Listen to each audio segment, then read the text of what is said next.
भारत के प्रधानमंत्री नरेंद्र मोदी के द्वारा पूरे देश में रोजगार मेले का आयोजन किया जा रहा है। इसी कड़ी में जबलपुर के मानस भवन में डाक विभाग के द्वारा यह कार्यक्रम आयोजित किया जा रहा है। इस मौके पर मंत्री वीरेंद्र खटीक ने बताया कि रोजगार मेले में इस बार युवक और युवतियों को 51,000 नियुक्तियां दी जा रही हैं, जहां जबलपुर में ही 291 युवक और युवतियों को नियुक्ति पत्र दिए जा रहे हैं, जो केंद्र के अनेक विभागों में पदस्थ किए जाएंगे। इस मौके पर वीरेंद्र खटीक ने बताया कि रोजगार मेले में युवक और युवतियों का उत्साह देखते ही बन रहा है। युवक और युवतियों के चेहरे खिले हुए नजर आ रहे हैं। श्री निखिल सूर्यवंशी जी,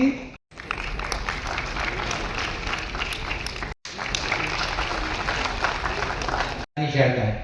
हर एक कोई इलेक्शन पर या जल्द। आज देश भर में 40 स्थानों पर इन रोजगार मेलों के माध्यम से लगभग 51,000 युवक युवतियों को नियुक्ति पत्र देश के प्रधानमंत्री आदरणीय नरेंद्र मोदी जी के कुशल मार्गदर्शन में दिए जा रहे हैं। और उन युवक युवतियों के लिए तो वास्तव में आज भगवान धन्वंतरी जी की जयंती का पावन अवसर के साथ साथ आज धनतेरस का भी त्यौहार है और दीपावली के 2 दिन पहले ही इन 51,000 युवक युवतियों के जीवन में तो वास्तव में दीपावली आज ही इनके घरों में मनाई जा रही है। केंद्र सरकार के विभिन्न विभागों में ये नियुक्तियां दी जा रही हैं। जबलपुर में आयोजित इस कार्यक्रम में 291 युवक युवतियों को नियुक्ति पत्र दिए जा रहे हैं, जिसमें मध्य प्रदेश के साथ साथ और उसमें जबलपुर के भी हैं, डिंडोरी के भी हैं और सतना के भी हैं, रीवा के भी हैं, भोपाल के भी हैं। इसके साथ ही साथ हरियाणा से, बिहार से, झारखंड से, महाराष्ट्र से, देश के अनेक राज्यों से ये जो नियुक्तियां हो रही हैं, ये केंद्रीय जो चयन आयोग है उसके हिसाब से जो नियुक्ति पत्र दिए जा रहे हैं। और हर स्थानों पर विभाग तय किए गए। यहाँ पर जैसे डाक विभाग के द्वारा इस कार्यक्रम का आयोजन किया गया है। अलग अलग स्थानों से युवक युवतियाँ यहाँ पर आए, उनको नियुक्ति पत्र देने जाने का यहाँ काम हो रहा है। मैंने देखा कि जब वो युवक युवतियाँ मिल रहे थे आपस में, पहली बार मिल रहे हैं, देश के अलग अलग राज्यों से आए, लेकिन उनके अंदर जिस तरह का उत्साह का भाव, ऊर्जा का भाव, उनसे जब बातचीत की तो उन्होंने कहा कि हमारे लिए किसी से हमको सोर्स नहीं लगवाना पड़ा, हमको कहीं पैसा नहीं देना पड़ा और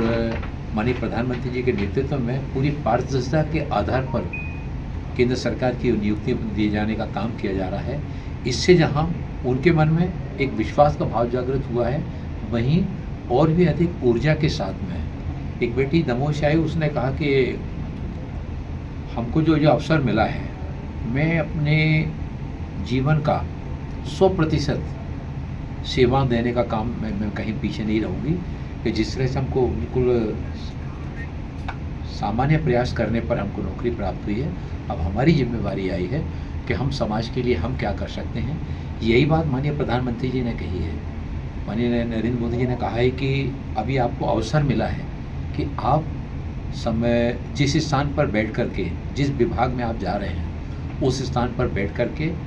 न केवल अपनी अपनी जिम्मेवारी को पूरा करना है, अपने आप को, परिवार को समर्थ बनाना है, बल्कि भारत को जो 2047 में विकसित राष्ट्र बनाने का जो विजन लेकर देश चल रहा है,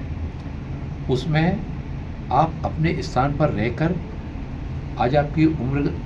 20 से 25 साल के बीच में है। 2047 में जब देश भारत की 100वीं वर्षगांठ मनाएगा स्वतंत्रता की, उस 100वीं वर्षगांठ के समय भारत विकसित राष्ट्र के उस सपने को साकार करेगा, तो आपके मन में ये संतोष का भाव होगा कि हमने अपने जीवन का श्रेष्ठतम समय भारत को विकसित बनाने में, आत्मनिर्भर बनाने में अपना जीवन का अमूल्य क्षणों का योगदान दिया है। और भारत को इस विकसित बनाने में हमारे युवाओं की जो सर्वाधिक सशक्त महत्वपूर्ण भूमिका है, हमारे प्रधानमंत्री जी और हम सभी का ये मानना है कि युवाओं के कौशल से, युवाओं की प्रतिभा से, युवाओं के आत्मविश्वास से और भारत निश्चित रूप से एक और जहां हम विश्व की तीसरी अर्थव्यवस्था बनेंगे, वहीं भारत को विकसित राष्ट्र बनाने के सपने को भी साकार करने में आगे बढ़ेंगे।